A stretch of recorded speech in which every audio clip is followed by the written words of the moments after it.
Sejam bem-vindos, nação. Uma excelente sexta e vamos aqui agora com mais um vídeo no canal trazer essas últimas informações e toda a repercussão na mídia dessa eliminação precoce do Flamengo na Copa do Brasil diante da equipe do Vitória lá em Salvador, onde foi derrotado pelo placar de 2-0. Estou trazendo aí as análises da partida, de como a mídia está repercutindo isso e também agora foco total no Campeonato Brasileiro. Não tem descanso, domingo já tem jogo contra a equipe do Atlético Paranaense, onde é a obrigação do Flamengo vencer essa partida para se aproximar cada vez mais ali do Palmeiras. Enfim, estou trazendo toda a análise aí, se inscreva no canal, deixa seu like, se quiserem deixar a opinião de vocês aí nos comentários. E vamos com o vídeo. Exatamente. E na jogada, o descuido do Flamengo, né? Coletivo. Sim. Porque a bola é curta, normalmente quem sai ali é o ponta do lado, e era o Luiz Araújo. Quando ele acorda para sair, ele já sai atrasado. Tem um erro do Rossi, aquele tapinha ali, para dentro da área, não pode. E aí o erro de novo, que a bola passa embaixo dele, do chute do Cândido, como é que fala? Luan Cândido. E o Rossi fica meio que se explicando depois, ele faz uns gestos lá que não deu para entender muito bem. Então foi um erro coletivo. Agora, ele estava bem da passada para trás, mas a bola veio, mas acho que ele tá querendo dizer que o tempo todo, né, o time, ele foi inseguro. Que não foi com ele. O Flamengo estava, digamos assim, uma velhinha mais apagada no jogo, né? Comparado ao Vitória, nem se fala. Você tem inflamação. Isso é verdade. Mas estava uma velhinha mais apagada o Flamengo. E aí depois o Flamengo até teve volume de jogo. Volume a gente não pode tirar isso, até pela porcentagem de... Só que eu não consegui elaborar. Uma coisa que me chama a atenção, eu já falei isso aqui no ano passado, vou falar esse ano de novo. O Flamengo é muito dependente do Arrascaeta e do Pedro para fazer gol. O Carrascal faz um gol aqui, daqui a 6 jogos faz gol. O Plata faz um gol aqui, daqui a 6 jogos faz gol. O Samuel Lino faz um gol aqui, daqui a 10 jogos faz gol. Eu tô falando de 4 atacantes que são jogadores que jogam na frente de um time que você tem uma posse de bola toda hora, que eles vão ter finalização a toda hora e faz muito poucos gols. E Paquetá isso uma hora faz mais você paga. Do que esses outros aí. Talvez o Paquetá talvez seja o terceiro do ranking. Terceiro, porque o Paquetá não estava, ele chegou agora. Então, assim, é o jogador que tem mais essa condição, só que não está jogando. Então, assim, quando você não tem esses caras, você pode ver que o Flamengo vai ter várias oportunidades, mas não concretiza, porque eles não são de fazer gol. Cebolinha tem uma finalização que não é mas possível, não faz gol há muito tempo. O jogador profissional desse nível, a bola dentro da área, ele dá... É um problema. Isso é uma questão que o Leonardo Jardim vai ter que trabalhar. Eu não sei se é a finalização, se é a confiança, colocar confiança nesses caras, mas não é de agora. Se você pegar a carreira do Carrascal, a carreira do Plata, a carreira do Samuel Lino, eles não fizeram gol, pô. Eles têm 7 gols, 8 gols na temporada, na carreira. Agora, eu acho que o Leonardo Jardim, ele bateu muito na tecla sobre volume e etc. E eu acho que é fato que os números mostram isso, mas o futebol não é só número. Não é só número, exatamente. E eu acho que o Flamengo poderia ter jogado melhor. Que é o que a gente estava falando, é um duelo tático, né? Do que fez o Leonardo Jardim e o que fez o Jair Ventura. A proposta do Jair Ventura... Você esperaria que fosse essa, mas vamos supor que você foi surpreendido. Dava para fazer melhor no segundo tempo o Flamengo. Eu acho que, assim, justamente uma das coisas que o Paulo falou, sobre ir mais ao fundo. Porque quando você tem uma defesa de 5 ali, né? Fechando toda a largura do campo, posicionada. Você precisa balançar essa defesa, você precisa movimentar essa defesa para que os espaços apareçam dentro da área, e mesmo que com cruzamentos. Só que aí você tem que ter alguém indo para a linha de fundo pela direita, alguém indo para a linha de fundo pela linha esquerda. Exatamente. Porque aí você move o lateral ou o ponta, aí vai sobrar um espaço aqui. E vai desgastando os defensores. Exatamente. O Flamengo foi muito pouco. Ficou tão confortável para o Vitória que os caras não se cansaram muito. Por quê? Tudo posicionado, não tinha esse balanço. Aí você vai falar assim, vou repetir de novo. Flamengo também, concordo. Flamengo não fez aquele grande jogo, mas o Vitória... Cara, eu falei, os méritos do Vitória foi absurdo, porque o Jair soube ler tudo aquilo que o Flamengo tinha em mente para acontecer no jogo. E mais, jogadores que me chamaram muita atenção. Primeiro, os 2 zagueiros, né, que neutralizaram o sistema ofensivo do Flamengo. Os 2 laterais que marcam muito, Ramon do lado esquerdo, tanto o Nathan Mendes e principalmente o meio-campo, cara. O que tá jogando o Zé Vitor e o Baralhas juntos, o Martínez também marcando muito. O Baralhas ele é muito regular, muito dinâmico, ele tá em tudo quanto é lugar do campo. O Zé Vitor é aquele cara que protege a bola quando tem que proteger, segura, dá um tempo, e aí pegou os 2 pontinhas, o Eric de um lado e o Eric que tá decidindo, e aquele menino também, o René, Então, essa foi outra Kaiser, que foi uma aposta que ele teve a bola do jogo também para fazer o segundo gol. Então, a estratégia do Jair foi muito clara e foi perfeita, atropelou o Flamengo nessa questão. Foi muito bem executada também, né? E o Jair também fala sobre a escolha do René, porque o Kaiser, por acaso, o Kaiser costuma fazer gols. É o matador do time, é o fazedor de gols do time. Só que o René chegou recentemente, tá numa boa fase, e o Jair explica, ele fala, cara, eu precisava de alguém que atacasse mais o espaço, porque eu sabia que a gente ia ter contra-ataques quando a gente tivesse bola. E o René era esse cara. Tanto é que a jogada do escanteio é uma jogada de ataque do René, começada pelo René. Então, eu acho que toda a estratégia do Jair deu certo, mas também pela aplicação dos jogadores, e aí acho que todo o mérito é do Vitória, mas acho sim que o Flamengo poderia ter buscado mais. Não é porque teve 26 finalizações que fez tudo o que podia, porque se você olhar para a atuação do Lucas Arcanjo, o goleiro, porque eu acho que quando você fala assim, a bola não quis entrar, o goleiro tem que sair consagrado. O Lucas Arcanjo fez boas defesas. Foi seguro, mas não foi milagroso. Não precisou ser milagroso, porque a defesa do Vitória já conseguiu afastar os maiores perigos. Já que falamos aqui tanto sobre o trabalho dos treinadores, vamos ouvi-los, começando pelo Jair Ventura. Todos os anos o Flamengo tem essa ambição, mas é sempre difícil de realizar. Algum colega seu disse que nunca nenhuma equipa ganhou, por isso é uma situação que não é difícil de realizar, mas isso não justifica que não quiséssemos qualificar a equipa e não quiséssemos estar nas 3 competições na segunda fase. Falhamos, temos que admitir que não fomos competentes o suficiente para passar esta eliminatória. O nosso objetivo de manter as 3 competições em aberto era importante. Neste momento acabamos por perder e aumenta a nossa pressão para tentarmos e conquistar as outras 2 competições. Mas a responsabilidade é a mesma. Dentro do grupo nós tínhamos essa responsabilidade já de estar nas 3 competições, por isso eu disse na análise do jogo. A atitude não faltou, os jogadores lutaram, tentaram fazer o seu melhor, mas com 26 finalizações não conseguimos fazer um gol. Às vezes as coisas se tornam difíceis, há dias que não podemos sair de casa, que as coisas não acontecem. Bom, Leonardo Jardim fala sobre a ambição de disputar os 3 títulos, a tal tríplice coroa que ninguém no Brasil ainda conseguiu, né? Ontem eu estive na São Paulo Innovation Week e pouquinho antes do meu painel foi o do meu painel, não, painel do qual eu participei. Eu era um participante, mas antes falou o presidente do Flamengo, né, o BAP. E justamente mencionando essa ambição, dizendo que sim, achava possível, viável que o Flamengo conquistasse. Fala-se de frases que envelhecem mal, essa não chegou nem a envelhecer, né? Ela morreu jovem. Horas. Barreto, é muito difícil. Eu vou te falar assim, esses clubes, Palmeiras, Flamengo, hoje eles têm muito mais possibilidades de que isso aconteça. Porque, primeiro, ainda mais agora que você esticou, né, as competições até dezembro. Na minha época, você disputava 2, 3 até julho e depois o brasileiro ia até dezembro. Então, assim, você tinha mais possibilidades. Mesmo assim, era muito difícil, porque a gente não tinha elenco, você tinha 13, 11, 12, 13 jogadores no máximo, depois era garotada da base.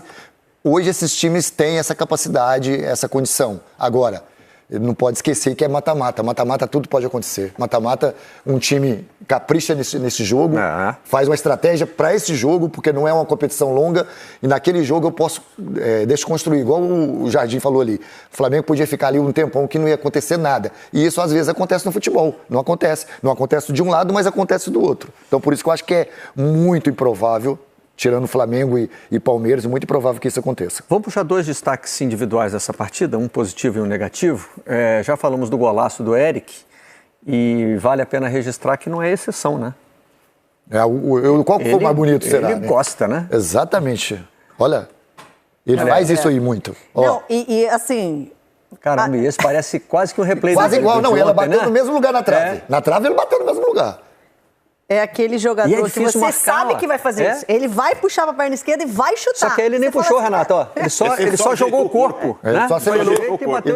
Ele nem chegou a levar para dentro, né? Aí já foi no ar. Não, esse aí isso aí é absurdo. Achei esse o mais difícil Mais de difícil. todos. Não, esse é o mais né? difícil. É mais Porque ele difícil. faz toda a leitura, que ele vai fazer esse chute, porque ele dá um passo para trás, e pra espera ela posicionar o corpo, vindo. espera a caída. O gesto técnico dele é perfeito, né? Ó, a bola é tão difícil que o Danilo levanta os braços, tipo assim, como ela tá fazendo uma curva enorme, o Danilo vai pra fora, levanta os braços. A curva ela sai entrando. Absurdo, gol. E a atuação ruim de ontem foi a do Alexandro.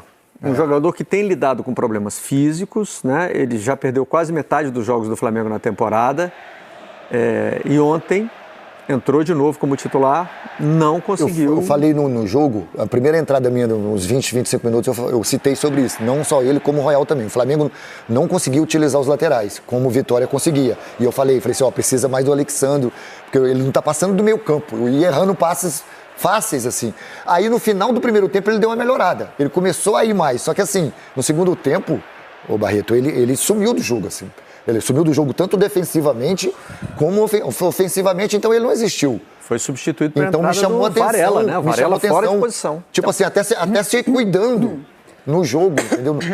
Parecendo, né? Não tô aqui pra... Mas parecia que ele se cuidava, se protegia dentro do jogo. Então, assim, foi uma partida muito abaixo dele. Muito abaixo. Ele nunca foi um lateral muito rápido Nunca. também, né? Já sempre um cara mais característica. construtor, né? Mais posicional, mais construtor, até um pouquinho para dentro. Nunca foi da característica Sim. de chegar no fundo. E naturalmente, nesse momento da carreira, menos ainda, né? E ele Só foi que a muito expectativa atacado do lado Então, direito. eu O vou Eric, falar né? uma coisa, assim. Se eu fosse dar um palpite sobre a lista do Ancelotti na segunda-feira, eu diria... A expectativa que eu mencionei é essa aí, 99,9% de certeza que ele vai estar. que ele tá. Porém, assim, na minha visão, e olha que é uma posição realmente difícil, a gente não tem inúmeras opções, mas eu acho que tem dois nomes que estão jogando mais do que ele para estar numa Copa do Mundo. E ambos foram pouco testados, um deles sequer está na pré-lista. Né? O Alex Telles não está na pré-lista e eu acho que o Alex Telles, se a gente for contar sobre critério de experiência, como, por exemplo, isso conta para o Danilo tem experiência, e o Alexandre já tem Copa do Mundo, Agregar no grupo, também né? já jogou uma Copa do Mundo. Agregar no grupo. Agregar no grupo, acho que o Alex Telles entraria nisso. E não está na pré-lista. O outro jogador que está jogando mais e que, inclusive, entregaria uma característica diferente... De ser mais ofensivo. É o Luciano Juba. Porque o Luciano Juba, inclusive, entregaria, né, como ele joga no Bahia, às vezes por dentro e por fora. Ele entrega as duas coisas. É um jogador que, realmente, ele tem mais entregas no ataque, no sentido de que ele contribui muito mais no ataque do que na defesa. Mas até aí você já tem o Douglas... que vai ser provavelmente é só você o outro. ajustar um posicionamento exatamente para você ter essa possibilidade. Assim como no lateral direita você vai ter o Wesley, que é muito ofensivo. Você vai resguardar alguém. Embora o Juba não esteja no melhor momento dele na temporada, né? Caiu de produção nos últimos. Mas no Vitória ele é o melhor, ele é um dos melhores. No Vitória ele é um dos melhores. No Bahia. Desculpa, perdão. Vai ele é um dos melhores. Vai entrar nessa disputa? Vai entrar no Bavi? Hein? Pelo amor de Deus, não me bota nessa encrenca. Rio de Janeiro direto, Pedro Henrique Torres chegando aqui com a gente. Essa ressaca do Flamengo, meu amigo, eliminado pelo Vitória ontem. Seja bem-vindo, Pedrão. Beijo. Tudo bem, Glaucia? Eita, falhou legal. Tudo bem, Glaucia? Um beijo pra você, um abraço pro Jailson, um beijo pra Mari, beijos e abraços pra todos.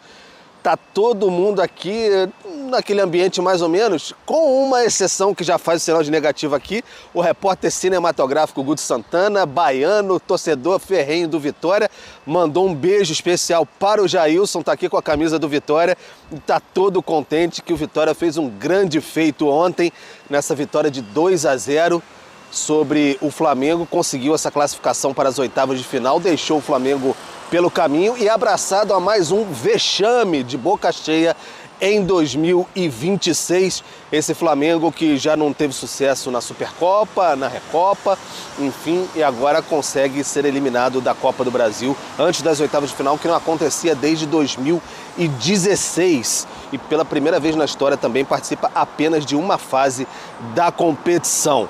Enfim, o Flamengo volta com essa cabeça mais do que inchada para a sequência da temporada. Ainda trabalhou ontem com desfalques, né? Porque o Paquetá e também o Arrascaeta fora, dois jogadores muito importantes ali. O Pulgar também fora dessa partida. Então sentiu os desfalques. O técnico Leonardo Jardim tentou observar o que aconteceu, tentou explicar depois e coube também ao Danilo, capitão, assim, informal, muitas vezes, do Flamengo, falar o que aconteceu nessa pancada que o Flamengo levou no Barradão. Mais uma vez, repetindo, um vexame. O Flamengo agora tenta explicar. Vamos ouvir Leonardo Jardim e também o Danilo. Não subestimamos, porque nós sabíamos da dificuldade de jogar aqui, sabíamos para que vinhamos, entramos bem no jogo, por isso controlámos, temos 70% da posse de bola, rematámos 26 vezes, os jogadores tiveram atitude nos duelos, tiveram empenhados nessas situações e depois assumimos as despesas do jogo e falhamos e não conseguimos concretizar. Vexame, não é vexame, mas é com certeza um resultado inesperado, porque o Flamengo, com todos os adversários, é sempre favorito. Obviamente que uma derrota sempre chateia bastante, principalmente um elenco que foi montado para poder vencer tudo aquilo que disputa. Sofremos 2 gols, o primeiro deles muito mérito do Eric, que tem muita qualidade, um gol bem bonito. Segundo, a gente é uma falha nossa coletiva que a gente tem que se cobrar e não pode acontecer. A gente fez uma partida, eu diria, importante, massacrou o adversário o tempo todo e hoje não era dia. Tá, então, Leonardo Jardim e Danilo tentando explicar o que parece um tanto quanto inexplicável. O Flamengo cai antes das oitavas de final da Copa do Brasil. E o presidente do clube, Luiz Eduardo Batista, o BAP, que falava em rotação perfeita, tríplice coroa de verdade e tudo mais, horas depois viu o time ser chutado para fora da Copa do Brasil. E agora vai ter que administrar isso daí, inclusive com o senhor José Boto, chefe do departamento de futebol, porque o Flamengo tem pela frente esse jogo contra o Atlético Paranaense no fim de semana, Estudiantes e Palmeiras. Não foi um bom momento para ser eliminado, não. Se é que tem um bom momento para ser eliminado, mas não foi um bom momento, não, porque a sequência promete chacoalhar este Flamengo aí antes da paralisação da Copa do Mundo. Glaucia. Vou trazer aqui agora mais algumas informações desse próximo jogo do Flamengo no domingo, às 19h30, contra a equipe do Atlético Paranaense, lá na Arena da Baixada. Estou trazendo a classificação do Campeonato Brasileiro antes de iniciar a rodada. O Flamengo é o vice-líder da competição, 14 jogos, 30 pontos, 4 pontos atrás da equipe do Palmeiras. Lembrando, o Flamengo tem um jogo a menos em relação ao rival. Já a equipe do Atlético Paranaense, o adversário deste final de semana, é o 5º colocado da competição, 15 jogos, somou 23 pontos. Estou trazendo aqui agora um recorte dos últimos 5 jogos da equipe do Atlético Paranaense, e aí está o Campeonato Brasileiro e também a Copa do Brasil. Desses últimos 5 jogos são 3 empates, 1 vitória e somente 1 derrota desses últimos 5 jogos. Vem numa sequência de 3 jogos consecutivos sem saber o que é uma vitória. Além disso, o último jogo que eles fizeram neste meio de semana foi pela Copa do Brasil, jogando fora de casa contra a equipe do Atlético Goianiense. Empataram 0-0, como também havia empatado o primeiro jogo, também por 0-0.